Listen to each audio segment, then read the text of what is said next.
요즘 그리스도인들이 하는 말들 속에 자주 혼동되거나 잘못 쓰여지는 말이 있어요. 그게 소명과 사명이라는 말이에요.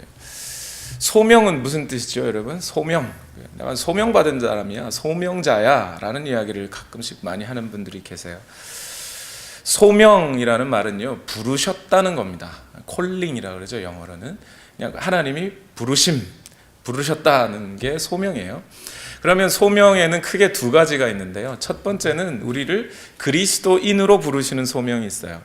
그러니까 하나님께서 우리에게 구원을 시작하실 때, 구원은 우리가 잘나서 받는 게 아니고요, 우리는 이미 죽은 자들인데 죽은 우리를 하나님이 불러주심으로 구원이 시작되는 거예요. 그래서 부르신다라고 할 때 그걸 소명이라고 그래요. 그리스도인으로 부르신 것. 이렇게 그리스도인으로 부르신 것은 저나 여러분이나 아이들이나 어른들이나 할 것 없이, 남자나 여자나 할 것 없이 그리스도인으로 부르심을 받은 모든 사람들이 그 부르심을 받았어요. 그건 소명이 일반적인 소명이에요. 또 한편 각자에게 독특하게 또 부르시는 직업적인 소명이 있어요. 목회자로 부르신다거나 또는 다른 여러 가지 일들로 부르시는 소명이 있어요. 이것은 각자가 달라요. 직업이나 환경이나 사정에 따라, 아니 거기에 따라가 아니라 하나님이 부르심에 따라 그 환경과 상황들이 정해지겠죠. 그래서 일반적인 부르심과 또 특별한 부르심들이 있습니다. 사명이라고 하는 건 뭐냐면요, 그 부르심을 받은 사람들에게 하나님이 맡기신 미션이라는 게 있어요. 맡겨진 일, 그걸 사명이라 그래요. 그리스도인들에게는 일반적인 그리스도인들의 모든 부르심이 있다 그랬죠. 소명. 그 소명이 있기 때문에 하나님께서는 그리스도인 모두에게 동일한 사명들을 주셨어요. 똑같이 맡겨진 일들이 있어요. 그게 어떤 걸까요? 여러분들 그리스도인이니까 여러분들 다 부르심을 받으셨을 테고, 그러면 여러분들에게는 하나님이 맡기신 일이라는 게 있어요. 그 맡겨진 일이 뭘까요? 예수님이 우리에게, 성경에 예수님이 뭐라고 부르셨죠? 우리를 부르실 때 누구든지 나를 따라오려거든 부르신 거죠. 나를 따라오너라 그랬어요. 부르셨어요. 예수님이 콜링 하셨어요. 따라오려거든 뭐 하면서 따라오라 그랬어요? 일이 있죠. 그 무슨 일이요? 그게 십자가, 각자 자기 몫에 태인 십자가를 지고 따라오너라 이렇게 했어요. 그러니까 부르신 대로 십자가를 지는 일이 있다는 거죠. 모든 그리스도인들에게 각자에게는 져야 할 십자가가 있다는 거예요.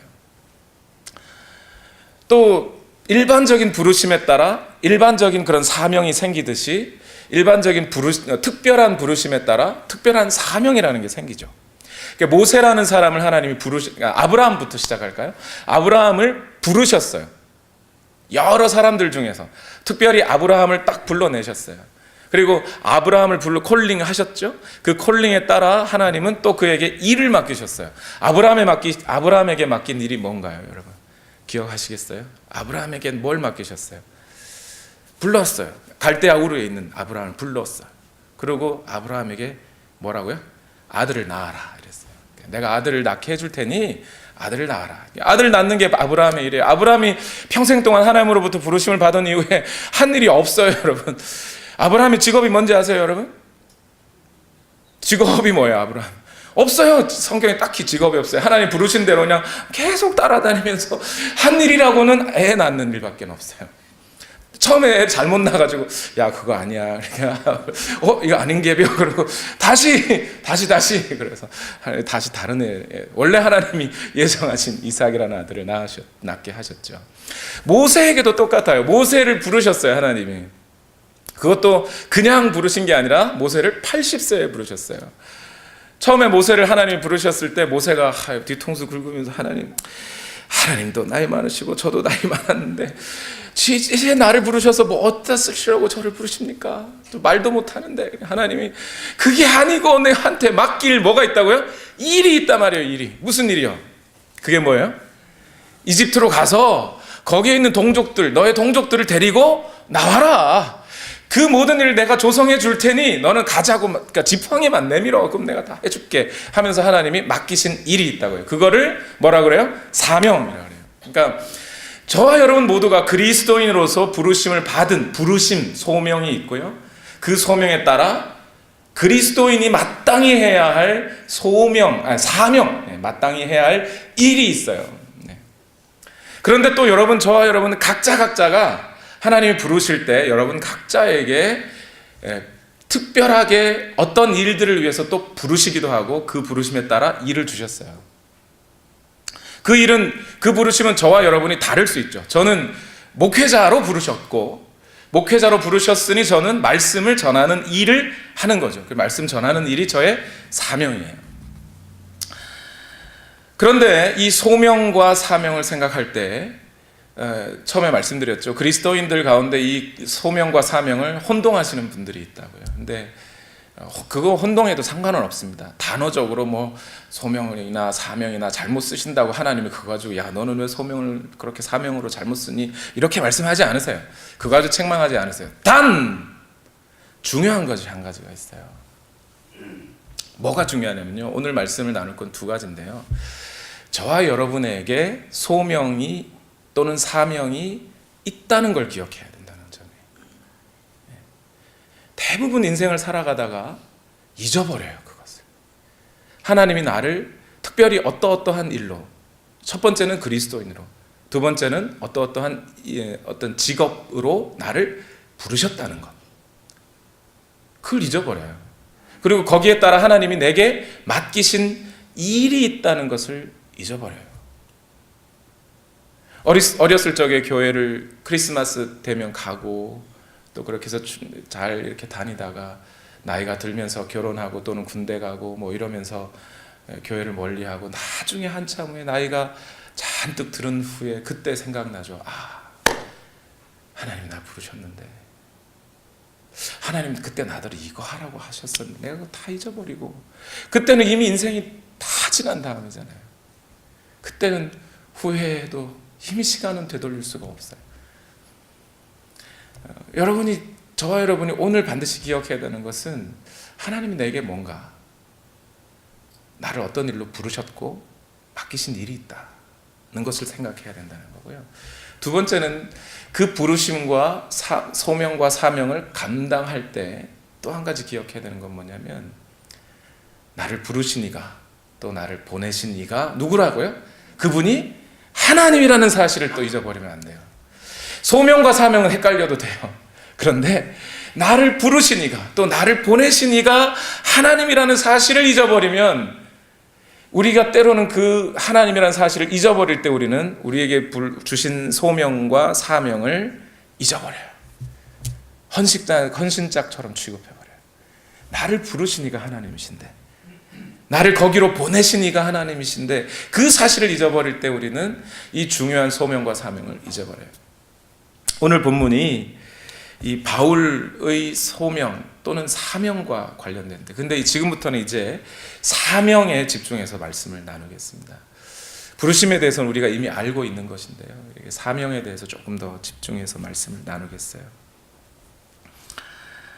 바울의 생애를 자세히 살펴보면 하나님이 부르심을 따라 또 자기에게 맡겨진 일을 따라 끊임없이 달려간 인생인 것을 발견해요. 그 이전에 다메섹 도상에서 예수님을 만나기 이전에 바울은 자기가 목표하고 있는 자기의 인생, 목표가 있었고 그 목표에 따라 철저하게 살았고, 그래서 젊은 나이에 비교적 성공한 유대인으로서 살았어요. 성공한 지식인으로 살았죠. 오죽하면 그 젊은 나이에 바리새인들과 그 제사장들이 바울에게 이웃 나라까지 가서 그리스도인들을 잡아 가둘 수 있는 권리를 줬겠어요. 바울의 나이가 채 30 되지 않았거나 이제 막 30 초반이었을 그 바울에게 유대 종교 지도자들이 그런 권한을 줄 정도면요, 바울은 매우 똑똑하고 자기의 목표를 향해서 끊임없이 철저하게 성실하게 달렸고, 그래서 어느 정도 업적을 이룬 사람이었다고 볼 수 있어요. 그런데 다메섹 도상에서 예수님을 만나고 나서부터 인생이 완전히 바뀌었고, 바뀐 인생에서 바울은 죽을 때까지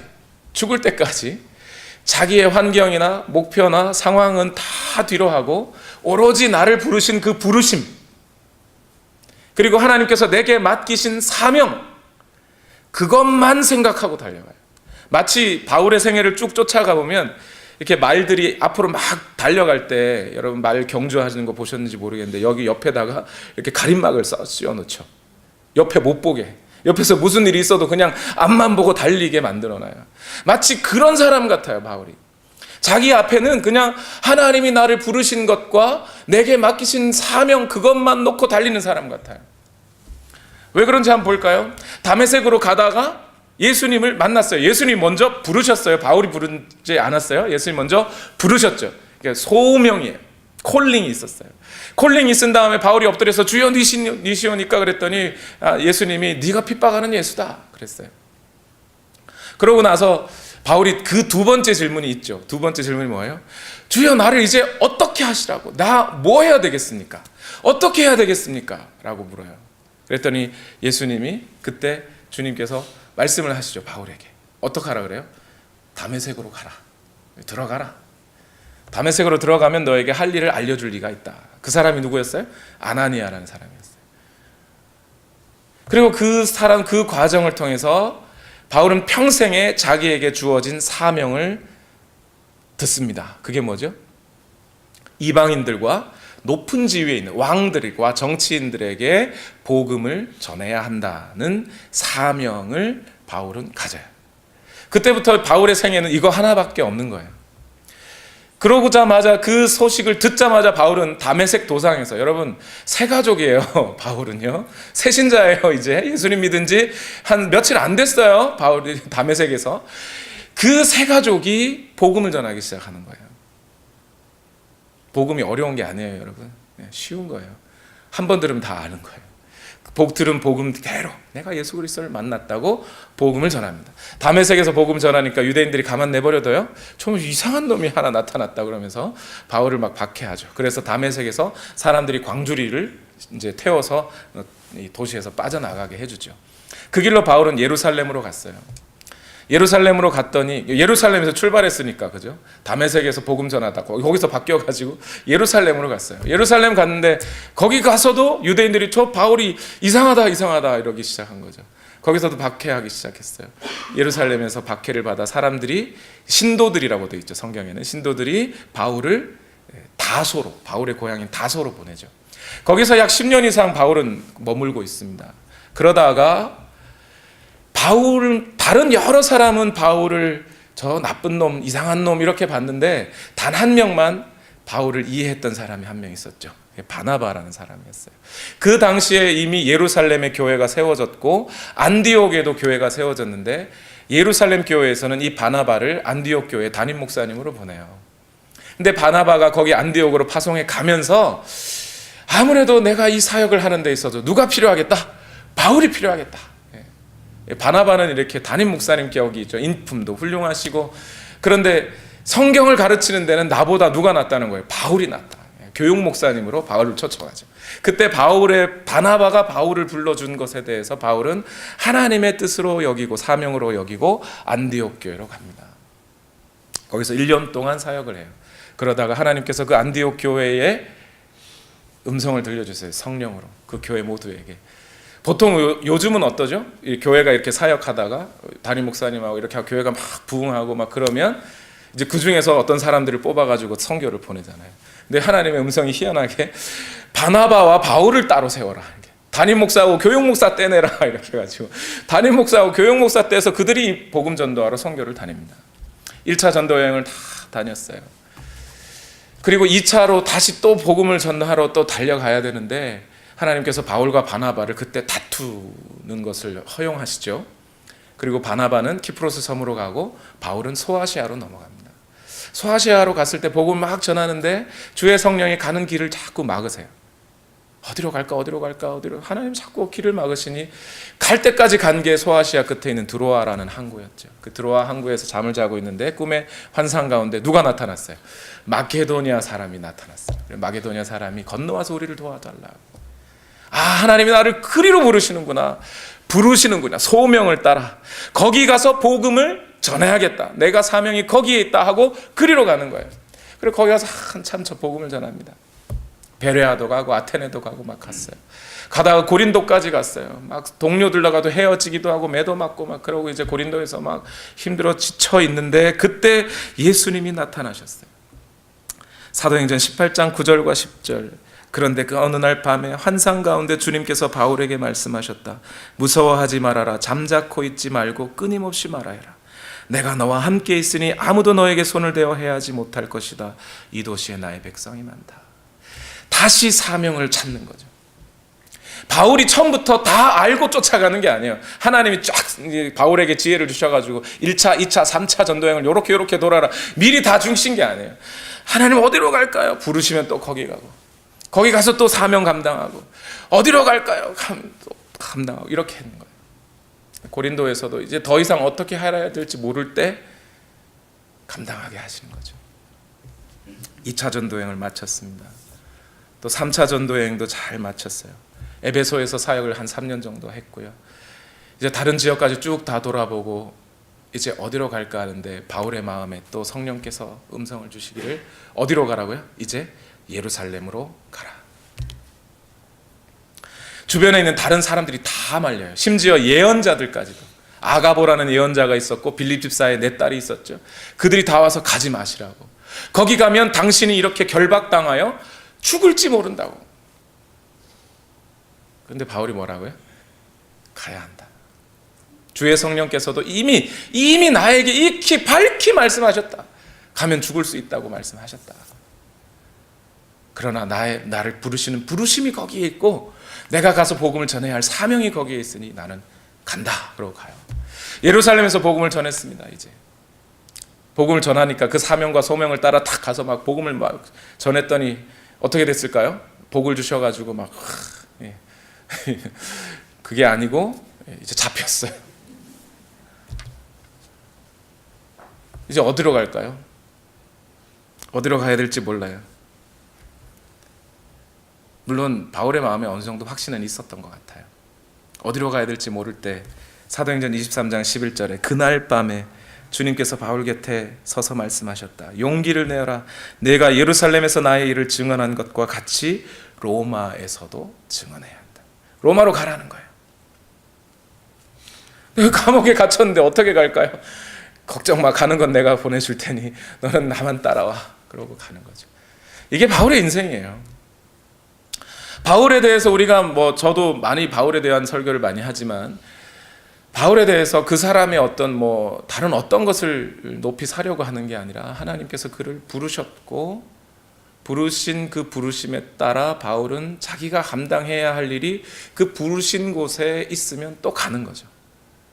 그래서 바울의 고백은 한마디로 찬양처럼 나를 지으신 이가 하나님, 나를 부르신 이가 하나님, 나를 보내신 이도 하나님, 나의 나 된 것은 다 하나님 은혜라. 이렇게 고백해요.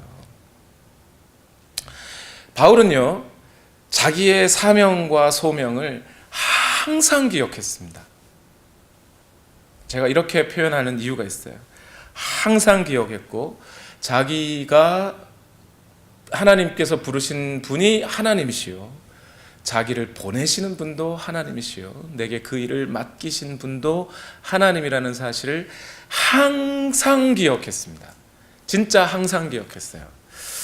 바울 사역의 초기라고 할 수 있는 갈라디아서를 쓸 때쯤, 갈라디아서라는 편지가 바울 서신 중에는 제일 먼저 쓰인 서신인데요, 갈라디아서 1장 1절과 2절 말씀을 다 같이 한번 읽어봅시다. 시작.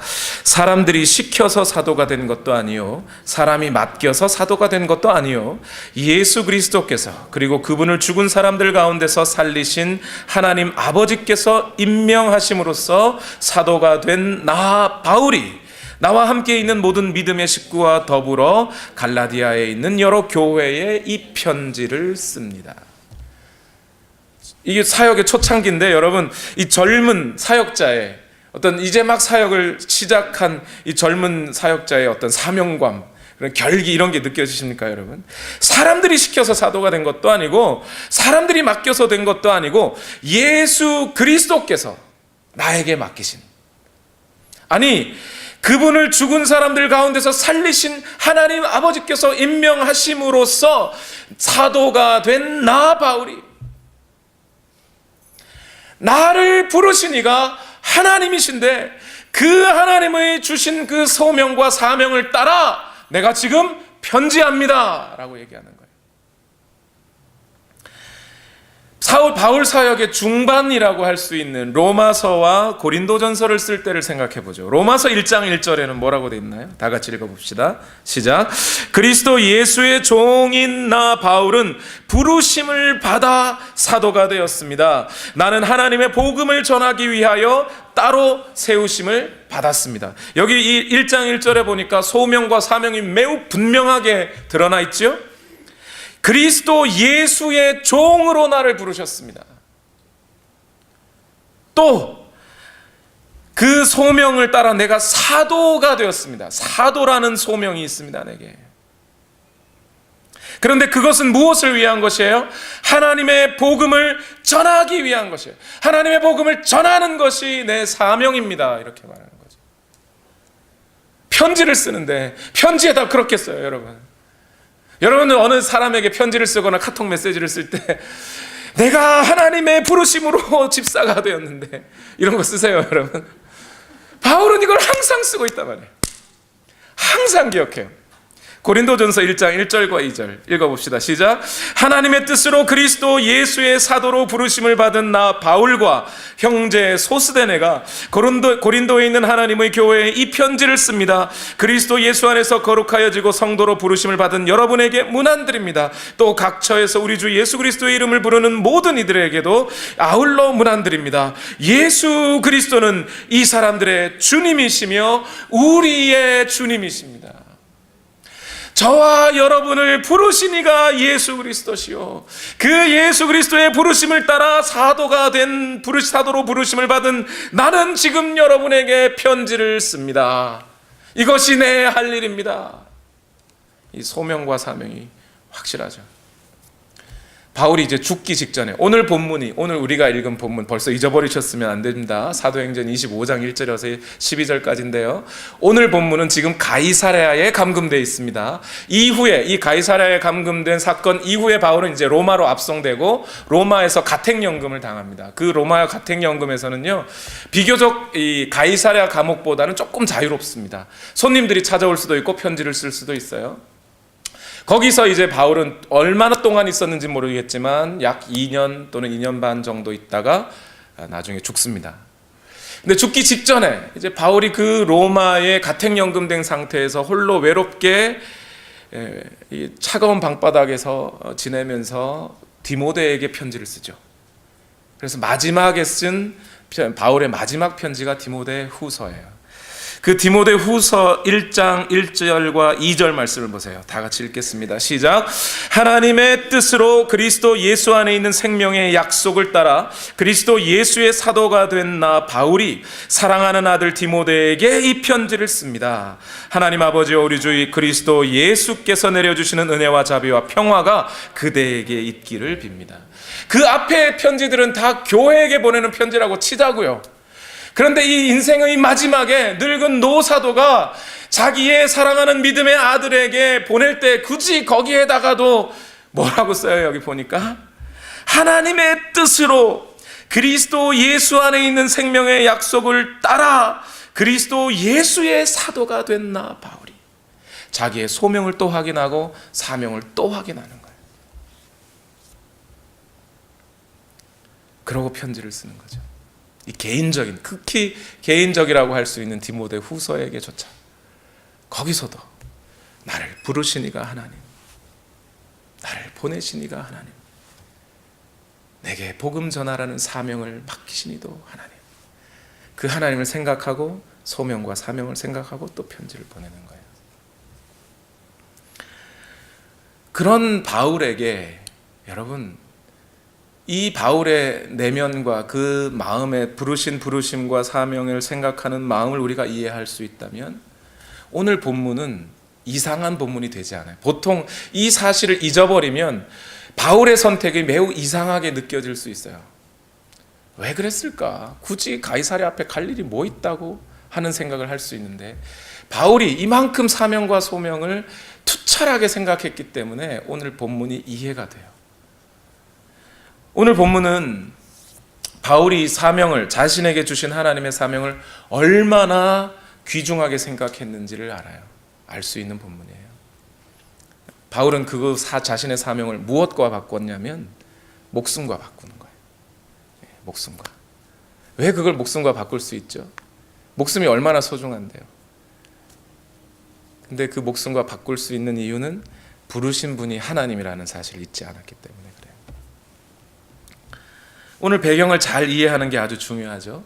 우리 지지난주에 사도행전 24장 뒷부분 후반부를 가지고 말씀을 나눴는데, 거기에 등장하는 인물이 바울 빼고 4명이 있었어요. 그죠? 첫 번째는 누굽니까? 총독인 벨릭스라는 총독이었어요. 이 벨릭스 총독은 어떤 사람이었죠? 어려서는 그 노예의 신분이었는데 입지전적으로 아주 모략도 있고 지략도 가지고, 그리고 다른 사람들을 막 밟고 막 이렇게 올라서서 결국에는 유대 지역의 총독이 된 사람이었어요. 벨릭스라는 인물이 있었고, 그리고 그 벨릭스 총독에게 지금 로마가 지배하는 나라고 유대가, 이스라엘이 지배당하는 나라잖아요. 그 지배당하는 나라의 대제사장인 아나니아라는 사람이 바울을 고발했죠. 그 아나니아라는 사람은 어떤 사람이었어요? 그 전임자를 살인 교사, 사람 시켜서 살인을 해가지고 사람을 죽이고 자기가 그 자리, 대제사장의 자리가 되었고, 그 대제사장이 된 아나니아는 이제 다른 이 성직을 매관매직해서 성직을 사고 팔아가지고 자기의 이권을 챙기는 사람이었어요. 그렇게 이권을 챙기다 보니까 어떤 사람이 필요할까요? 변호사라는 사람들이 꼭 필요하죠. 예, 정치인들이나 기업인들 보세요. 항상 그 변호인들이 많아요. 이권에 개입해야 되니까. 그 이권에 따라서 변호사를 고용했는데, 그 변호사 이름이 더둘로라는 변호사였어요. 별명이 황금의 입. 그죠? 예. 말 잘하고 히브리어, 헬라어 능통하고 양쪽 나라의 법률에 완전히 통달한 사람이에요. 그런데 이 사람은 그 능력을 정의와 어떤 약자들을 위해서 쓰는 사람이 아니고 자기의 돈과 명예를 위해서 이 강자들 편에 서서 변호하는 사람이었죠. 그리고 벨릭스 총독의 부인이라는 사람도 잠깐 등장했습니다. 드루실라라는 여인이었는데, 이 여인은 아주 어려서부터 너무 이뻐가지고 주변 다른 나라 사람들이 다 탐을 냈던 여자였죠. 그래서 젊은 나이에 18살에 60이 넘은 벨릭스와 결혼을 해서 사도행전 24장에 등장했던 인물이에요. 이 속에서 바울은 죄인의 모습으로 너무나 초라하게 이 세상의 임금들 앞에 섰어요. 그러나 그 죄인인 바울이 그 돈 많고 명예 있고 권력을 가진 그들 앞에서 하나님을 영화롭게 하는 자가 된 거죠. 어떻게? 그는 마음에 있는 그 모든 욕심들이나 이런 것을 다 뒤로하고 서서 예수 그리스도만을 선포했어요. 그랬더니 그들이 감당할 수 없는, 두려워 떨 정도의 말씀을 전하게 됐던 거죠. 그리고 그로부터 2년이 지났습니다. 벨릭스는 사도 바울에게서 뭔가 얻으려고 하여, 특히 돈 얻으려고요. 그죠? 그 이방인 교회 지역을 돌아다니면서도 헌금을 모았던 바울이라는 걸 알기 때문에 바울에게 돈 좀 얻을까 하여, 벨릭스 총독이요. 참 거시기 합니다. 이 사람, 그 죄인을 놓고 말이죠. 돈을 얻고자 하여 바울을 잡아놓고 있는 거예요. 잡아놓고 있으면 제가 어쩌다가 저러고 있다가 돈 좀 드릴 테니까 저 좀 풀어주십시오 할지 모르니까 붙잡고 있었던 거죠. 그게 몇 년이요? 2년. 2년. 저는 이 2년에 대해서 좀 생각을 해봤어요. 고민. 이 2년이 대체 무슨 뜻일까? 하나님이 이제 막 교회가 부흥하기 시작했고, 예루살렘과 로마 지역에 이제 복음이 전해지고 있고, 이 바울이라고 하는 이 유능하고 능력 있는 주의 종을 통해서 복음을 전해야 하는데, 왜 하나님은 이 2년 동안 가이사랴에 있을 동안에 편지도 못 보냈어요? 가이사랴에서 하나님 왜 이를 붙잡아 놓으셨을까? 생각해 봤더니요, 2가지 의미가 있더군요. 가이사랴에서 2년은 첫 번째는 쉼이라는 거예요. 아마 바울을 가만 내버려뒀으면 이 사람은요, 그렇게 붙잡아 놓지 않았으면 오늘은 또 어디로 갈까 싶어서 또 딴 데로 막 갔을 사람이에요. 하나님 부르시는 대로 복음 전할 수 있는 대로 또 막 갈 사람이에요. 사명을 감당하려고. 그동안 바울이 당한 고난이 얼마나 커요? 매를 맞고, 매도 보통 매를 맞은 게 아니죠. 강의 위협과 강도의 위험과 동족의 위험과 이방인들의 위험과 그 모든 것을 감수하며 지금 10몇 년 동안을 그냥 고스란히 집에서 잠 한 번 제대로 못 자고 달려온 사람이에요. 하나님이 어떻게 해요? 야, 좀 쉬어. 좀만 쉬어. 이제 좀 로마로 가서 더 큰일을 해야 되니까 좀만 쉬어 하고 2년 동안 쉬게 하신 거죠. 또 한편으로는 성숙이 아닐까 싶어요. 그 2년 동안 여러분 임현수 목사님 기억하시죠? 임현수 목사님이 그런 이야기 하잖아요. 처음에 북한에 갇혀서 한 1년 동안은 하나님 뭐 예배를 드릴 수도 없고 뭐 할 수도 없고 그냥 중노동에 시달려서 어려웠어요. 그런데 시간이 지나면서 그 속에서 하나님을 바라보고 말씀 속에서 자기가 혼자 예배 드리는 시간들을 계속 가지면서 도리어 자신은 내면으로 성숙할 수 있었다고요. 그리스도인은 성경의 지식을 가짐으로 성숙하는 게 아니에요. 성경의 지식을 가짐으로 성숙하는 게 아니라 고난을 받을 때 성숙해요. 아마 바울에게 그 2년이 감옥에 갇혀있는 2년 동안 하나님과 교제하며 육체적으로는 고통 속에서 어떤 면에서는 성숙할 수 있지 않았을까라는 생각이 듭니다. 그 성숙한 바울을 이제 2년이 지나서 꺼내기 시작하는 거예요. 어떡하죠? 오늘 본문 이제 들어가는데 예. 오늘 제가 좀 목소리가 약간 작더라도 좀 이해를 해주세요. 제가 이렇게 확 소리 지르면 이제 허리가 아파가지고 지금 소리를 못 지르겠어요. 졸지 마시고 이제 언제 끝날지 모르지만 잘 들어주세요. 이제 2년이 지났어요. 베스도라는 사람이 총독으로 왔습니다. 그동안 벨릭스는 그 2년 동안에 무슨 일이 있었냐면 유대 지역에 폭동이 있었어요.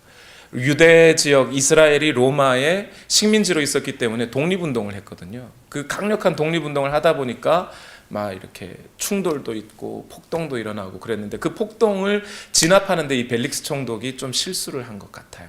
그래서 많은 사람들이 죽고 유혈 사태가 나고 그래서 쫓겨나다시피 그만두게 되고 그 뒤에 부임한 사람이 베스도라는 사람이에요. 오늘 본문 25장 1절을 읽어봅시다. 시작. 베스도가 부임한 지 사흘 뒤에 가이사랴에서 예루살렘으로 올라가니. 자, 베스도라는 사람이 부임했어요. 부임했는데 부임한 지 사흘 뒤에 가이사랴에서 예루살렘으로 갔대요. 이 로마 총독이 유대 지역 총독인데요. 유대 지역 총독이면 여러분 한국이 옛날 조선이 일본의 식민지였잖아요. 그럼 일본 총독이 어디에 거주해요? 서울에 거주하죠. 그런데 로마의 총독, 로마에서 보낸 총독이 유대의 총독이 되면 예루살렘에 있어야 맞죠. 그런데 예루살렘에 있으려니까 그 동네가 마음에 안 드는 거예요. 너무 구려요. 맨날 거기서 제사 지낸다고 성전에서 막 제사 지낸다고 양 잡고 서 잡고 그러니까 예루살렘 전체 시내에 무슨 냄새가 날까요? 피 냄새가 나요. 그리고 거기는 매우 삭막하고 덥고 여름에 되게 덥고 막 이러니까 가이사랴는 비교적 해안 지역이거든요. 그러니까 해안 지역인 가이사랴에서 좀 이렇게 편안히 쉬면서 일 있으면 예루살렘으로 가고 이러는 거죠.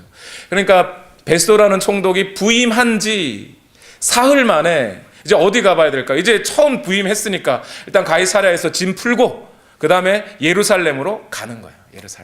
이제 예루살렘에 가서 이제 어떤 일이 있나 살펴보고 얘기도 좀 듣고 이제 가봐야죠. 가자마자 이 베스도는 누구를 만나야 될까요? 그 예루살렘 유대 지역의 최고 통치자를 만나야 되죠. 그 사람이 대제사장이라는 실권을 가진 사람이에요. 2절 말씀 읽어보겠습니다. 시작. 대제사장들과 유대 사람의 지도자들이 그에게 바울을 고발하였다. 그들은 그에게 줄곧 졸랐다 이랬어요.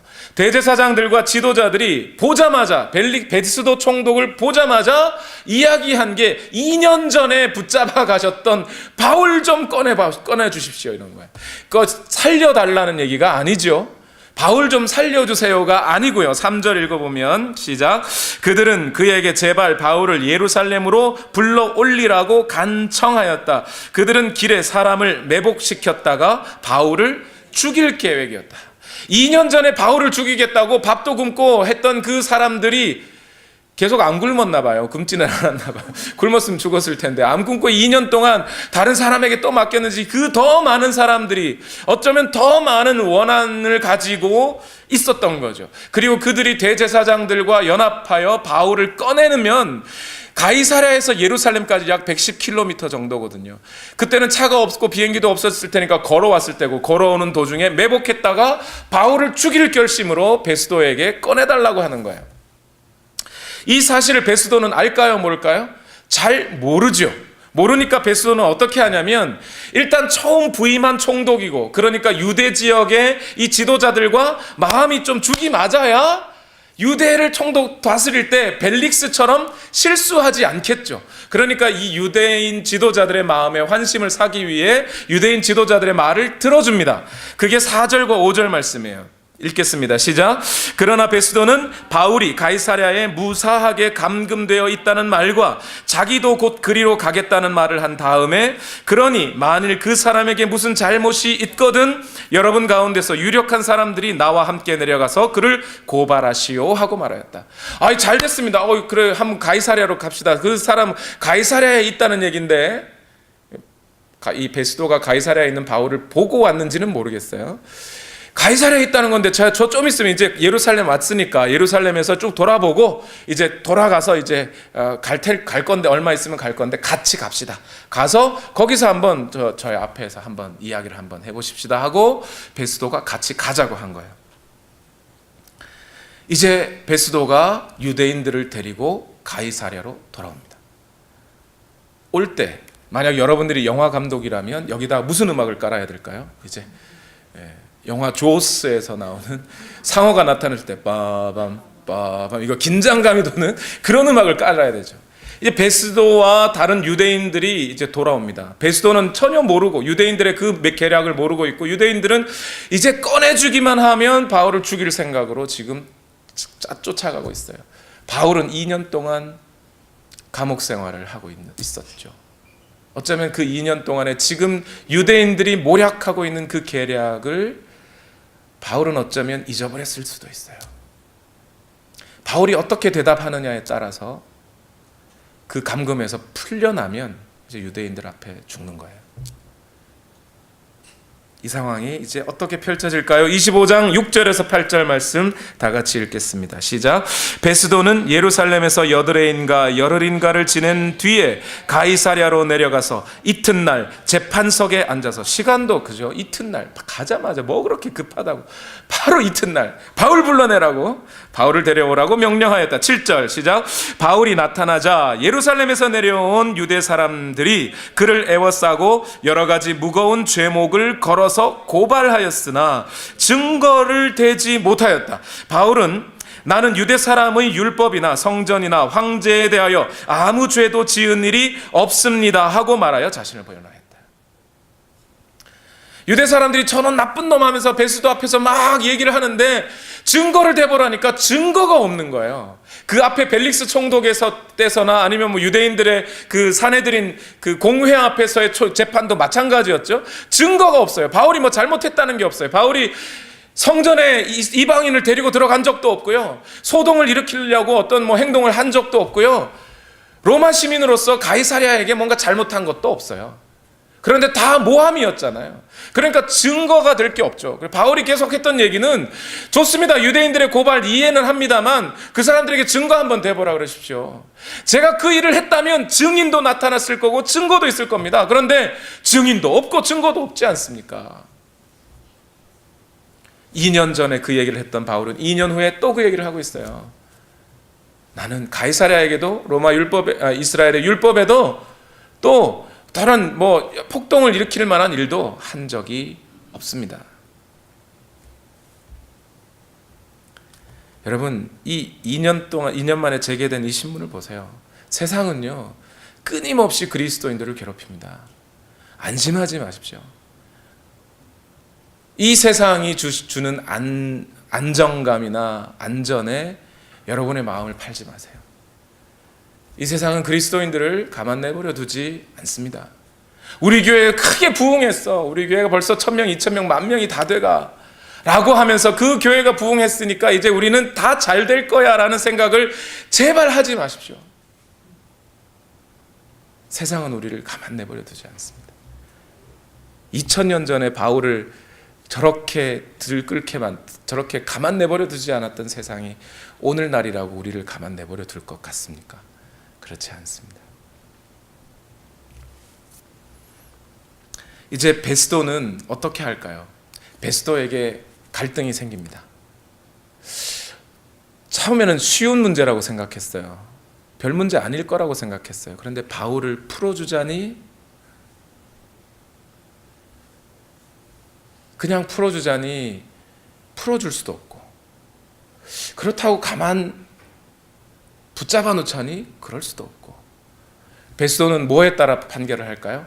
자기 이득에 따라, 이방인들의, 유대인들의 마음을 따라가 주는 거죠. 그래서 9절 말씀이 이렇습니다.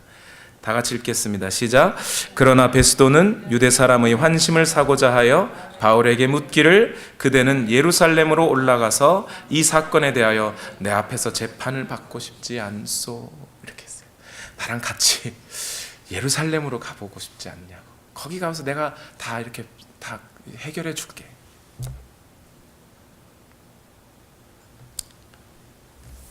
여기서 여러분 주의하셔야 돼요. 만일 바울이 여기서 이 상황에서 자신에게 주신 하나님의 소명과 사명을 생각하지 않고 먼저 자기 안전을 생각했다면 바울은 어떻게 했을까요? 어떤 결론을 내렸을까요? 어떻게 행동했을까요? 베스도 따라갔겠죠. 그렇지 않아요? 그런데 바울에게는 소명이 있어요. 사명이 아직도 있어요. 그게 뭐죠? 로마로 가야 한다. 로마로 가야 한다. 로마로 가서 거기에서도 복음을 전해야 한다는 하나님의 부르심과 내게 맡겨진 사명이라는 게 있다는 거죠. 그것을 감당하기 위해서는 지금까지 올 때도 죽음을 무릅쓰고 왔는데 이제 와서 베스도 따라 예루살렘으로 다시 내려가요? 그럴 수는 없죠. 우리 사역자들이요, 그리고 신학생들 여러분, 정신 똑바로 차리셔야 됩니다. 당신을 부르신 이가 누구신지, 당신을 보내신 이가 누구신지, 하나님께서 당신들을 누구로 부르셨으며 무엇을 하라고 부르셨는지 정신 차려야 돼요. 이 정신을 차리지 못하면요, 바울과 같은 상황에서 자기의 이득을 따라 움직이다가 하나님의 뜻은 와야 되고, 어쩌면 자신의 생명도 쓸모없이 버려지게 될 수 있어요. 목회자들이 목회를 하다 보면, 우리 사역자님들 또 우리 목회자 후보생 여러분 잘 들으세요. 목회라는 것을 하다 보면요, 저도 많은 목회의 어떤 경험이 있는 것은 아니지만 많은 유혹이 있어요. 그 유혹은 어떤 거냐면 복음을 있는 그대로 전할 것이냐, 아니면 사람들의 귀에 맞는 듣기 좋은 소리를 할 거냐는 거예요. 여기 서서 보면 솔직하게 말씀드릴까요? 오늘 여러분들이 무슨 말씀을 저에게서 원하는지 보여요. 그게요. 여기 서 있으면, 아, 저 집사님은, 저 성도님은, 저 아이들은 오늘 어떤 이야기를 해주기를 바라는구나가 보여요. 그렇다고 거기에 그 구미에 맞추어진 말들을 전하다가는 아무것도 할 수 없어요. 여러분 그렇지 않나요? 엄마가 저녁밥을 해도요, 애가 셋이에요. 첫째한테 넌 뭐 먹고 싶니? 오늘은 국수요. 둘째에게 물어봤어요. 뭐 먹고 싶니? 고기요. 셋째는 그냥 김치에 밥 말아 먹고 싶어요. 뭐 해줘야 돼요? 힘들어요. 사람의 구미를 맞추는 건 너무 힘들어요. 근데 목회자가 여기 서서 하나님의 뜻을 전하고 하나님이 원하시는 말씀을 전하면 다 해결돼요. 행복하게 목회할 수 있어요. 성도님 여러분들 모두에게 또 다시 말씀드립니다. 여러분들도 정신 똑바로 차리셔야 됩니다. 어쩌면 저와 같은 목회자들보다 여러분들이 더 세상과 더 많은 접촉을 하고 사십니다. 일주일 동안 저는 믿지 않는 사람들 만나기가 되게 어려워요. 그런데 어떤 분들은 믿는 사람 만나기 어렵죠. 일주일 동안 살아가시다 보면. 그 사람들과 함께 살면서 그들의 이 세상이 원하는 것, 이 세상의 육체가 원하는 것, 이 세상의 안전에 물들어 있고 그들의 생각들에 맞춰서 이 세상의 풍속을 쫓고 이 세상의 유행을 따라가시다가 여러분의 사명과 소명을 놓쳐버릴 수 있다니까요. 여러분의 인생이 그 유행을 따라가다가 결국 의미 없는 인생으로 끝나버릴 수 있단 말이에요. 하나님과 관계되지 않은 것이라면, 우리를 부르신 그 하나님과 관계된 일이 아니라면 우리 인생은 의미가 없는 거잖아요. 그런데 여러분, 오늘 이 자리에 오실 때까지 여러분이 단 한 번이라도 지난 한 주 동안 사시면서 나를 부르신 하나님, 나를 이 세상에 보내신 하나님을 여러분 얼마나 생각하셨어요? 내게 맡겨진 사명이 무엇인지를 얼마나 되새겨 보셨냐고요. 하나님은 분명히 그것이 있다고 말씀하고 계신데, 예수님은 오늘 우리에게 나를 따라오려거든 각자 몫에 태인 십자가를 지고 따르라고 하셨는데, 여러분에게 주어진 그 십자가가 뭐냐 이 말이에요. 여러분이 지도록 하나님께서 예정해 놓으신, 여러분에게 맡기신 사명이 뭐냐고요. 그거 단 한 번이라도 한번 생각해 보셨어요? 제가 교육학을 공부했는데요, 교육학을 공부할 때마다 늘 안타까운 마음이 하나가 있어요. 아이들에게 수학을 가르치든 국어를 가르치든 뭘 가르치든 아이들의 눈높이를 맞춰주래요.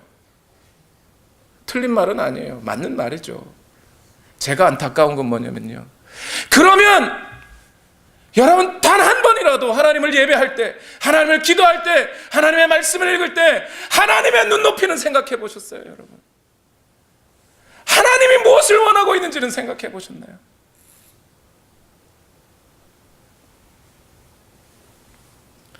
사무엘이 성전에 있을 때 하나님께서 사무엘을 부르셔요. 7살 난 또는 6살 난 아이예요. 엘리 제사장이 부른 줄 알고 사무엘이 엘리 제사장에게 가서 나를 부르셨냐고. 아니, 너 부른 적 없는데. 또 음성이 들려요. 엘리 제사장이 부르셨냐고. 아니, 너 부른 적 없는데. 3번째 왔어요. 엘리 제사장이 뭔가 생각이 났어요. 아, 얘가 지금 하나님의 음성을 듣고 있구나. 얘야, 혹시 또 그 음성이 들리거든 그냥 그 자리에 무릎 꿇고 주여 니시여 주여 말씀하소서 내가 순종하겠나이다 라고 말하거라. 그러면 하나님이 말씀하실 것이라고. 사람들은 사무엘만 생각해요. 그 어린 아이의 순수성을 갖고 있으니 하나님이 그를 부르셨다고요. 그 생각만 해요. 왜 하나님의 마음은 생각해 주시지 않죠? 하나님은 이스라엘에 부를 사람이 없어서 사무엘 부르는 거예요. 만약 제가 놓을 사람이 없어서 우리 베나하고 베나 불러가지고 하루 종일 베나야 나랑 놀아달라고 그러면 베나가 불쌍한 거예요? 제가 불쌍한 거예요? 제가 불쌍한 거죠. 제가. 하나님이 불러줄 사람이 없어서, 이스라엘에 하나님의 음성 들어줄 사람이 없어서 사무엘 같은 어린아이를 불러가지고 얘기한다고요.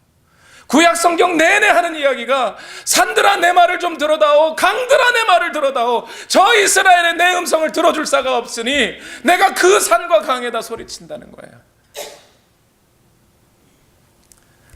그 하나님의 마음을 알았던 바울은 자기 평생에 나를 부르신 하나님, 내게 사명을 주신 하나님을 생각하면서 일을 감당했어요. 여러분, 저와 여러분에게 하나님이 부르신 게 있다고요. 맡기신 일이 있다고요. 아이들의 눈높이라도 생각할 줄 아는 우리라면 하나님의 마음은 왜 이해를 못 해주는 거예요? 왜 그 하나님의 마음에는 생각도 안 하는 거예요? 예배 시간에 나와서 하나님 앞에 찬양하면서 오늘 내 한마디의 찬양의 이 고백이 하나님께 어떻게 들릴까? 그 생각은 왜 안 하는지 모르겠다는 거예요. 저는 한마디의 기도를 하더라도 내 중심에서 하나님 앞에 과연 하나님이 들으실 만한 기도인지, 하나님 내가 감히 하나님께 여쭙습니다 하면서 한마디라도 진실하게 하나님 앞에 기도하는 자가 왜 없냐 이 말이에요. 하루를 살아가도 단 1분 1초를 살아가도 우리를 불러주신 하나님, 그리고 그 우리에게 일을 맡기신 하나님의 마음을 이해하며 내 오늘 이 하루를 살더라도 내 한마디를 이 강단에서 설교를 해도 하나님이 말씀하시는 것처럼 말하는 자가 왜 없냐 이 말이에요. 목회자들을 보면서 제가 부족하지만, 교만한 것 같지만 안타까운 게 그런 거예요. 이 귀한 시간에 무슨 할 말이 많아서 자기의 그런 개인적인 것들, 자기가 깨달은 거, 자기 지식, 과학적인 거 손바닥 많이 치면 평균 뭐 나아진다고 그런 소리나 하고 앉아있냐 이 말이에요. 하나님이 뭐라고 하고 계신데.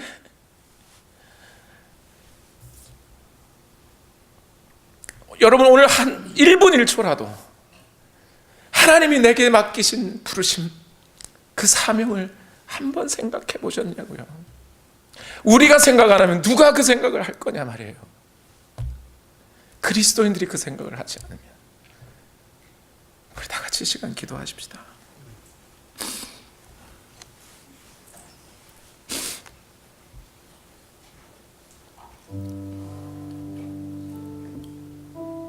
혹시 여러분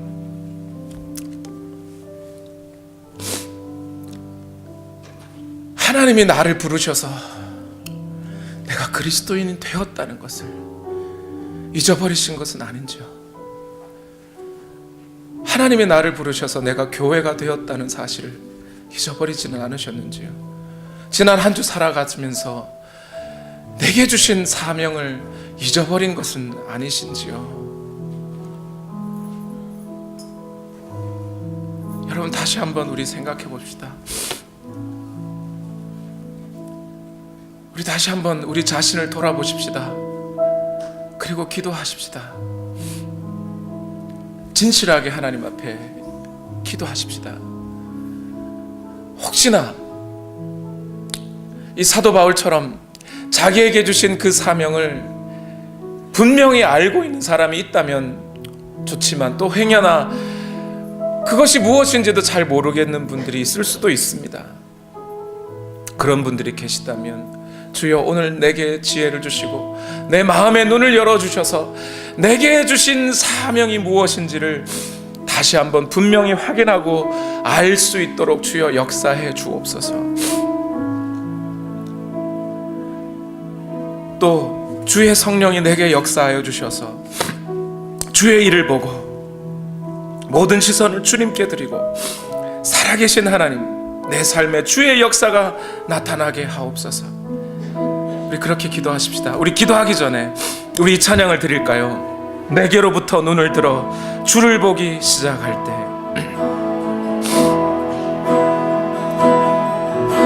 내게로부터 눈을 들어 주를 보기 시작할 때 주의 일을 보겠네. 내 작은 마음 돌이키사 내 작은 마음도 하늘의 꿈꾸게 하네. 주님을 볼 때 아멘, 모든 시선을 주님께 드리고 살아계신 하나님을 느낄 때 내 삶은 주의 역사가 되고, 주의 역사가 되고 하나님이 일하기 시작하네. 다시 한번 기억합시다. 내게로부터 눈을 들어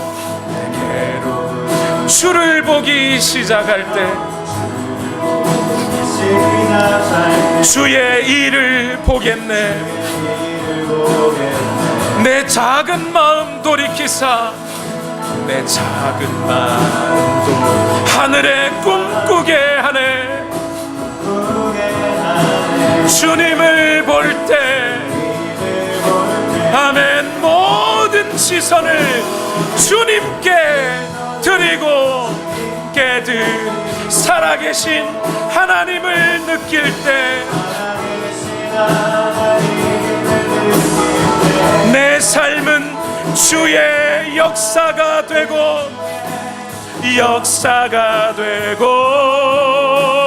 하나님 우리에게 맡기신 사명, 우리를 부르신 그 부르심을 기억하며 모든 시선을 주님께 드리고 살아계신 하나님을 느낄 때